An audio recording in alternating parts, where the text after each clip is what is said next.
Reaction Engines Limited dan Britain Science and Technology Facilities Council (STFC) atau Dewan Fasilitas Sains dan Teknologi Inggris telah menyelesaikan studi tentang konsep teknologi penggunaan amonia sebagai bahan bakar penerbangan pesawat jet. Dengan menggabungkan teknologi heat exchanger atau alat penukar panas produksi reaction engines dan katalis canggih hasil riset STFC, mereka berharap dapat menghasilkan sistem propulsi rendah emisi gas buang yang berkelanjutan untuk pesawat terbang masa depan. Mesin pesawat jet modern saat ini menggunakan bahan bakar dengan bahan dasar kerosin yang memiliki kepadatan energi yang sangat tinggi, yang dapat menggerakkan pesawat terbang jauh melebihi kecepatan suara dan membawa penumpang dan kargo ke berbagai penjuru dunia.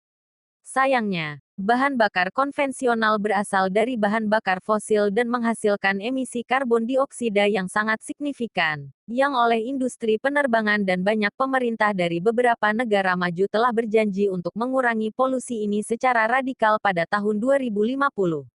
Salah satu cara untuk mencapai pengurangan polusi ini adalah dengan mencari alternatif bahan bakar mesin jet konvensional untuk menggerakkan pesawat terbang. Masalahnya adalah sebagian besar alternatif ini memiliki kepadatan energi yang jauh lebih rendah daripada bahan bakar kerosin yang ada saat ini dan punya banyak kekurangan lainnya.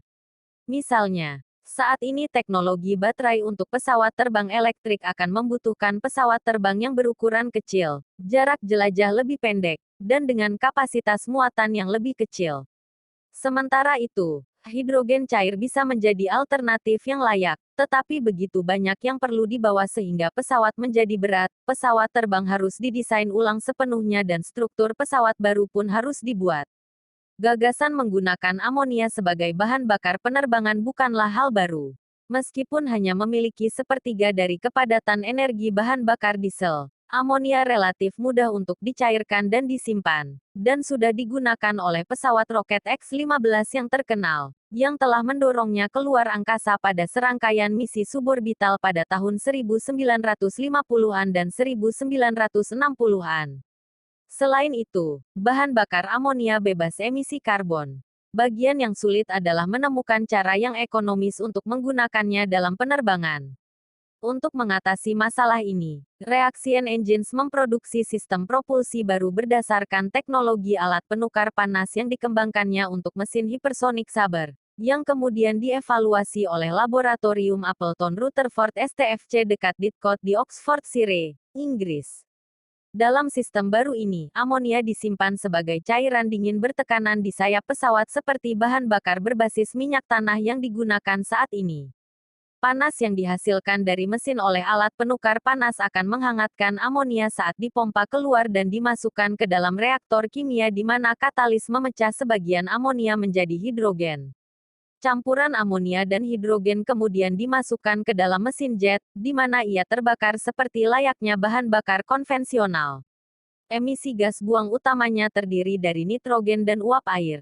Menurut Reaction Engines, kepadatan energi amonia cukup tinggi sehingga pesawat terbang tidak memerlukan modifikasi signifikan dan mesin dapat dipasang kembali dalam waktu yang relatif singkat.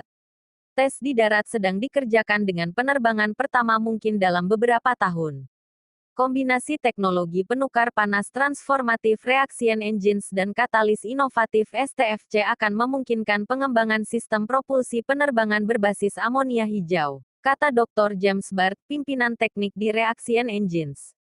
Studi kami menunjukkan bahwa mesin jet berbahan bakar amonia dapat diadaptasi dari mesin yang tersedia saat ini, dan amonia sebagai bahan bakar tidak memerlukan perubahan konsep desain pesawat terbang sipil seperti yang kita kenal sekarang.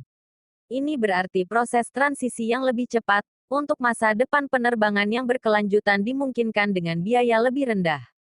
Pesawat terbang berbahan bakar amonia dapat melayani rute jarak pendek dunia, jauh sebelum tahun 2050.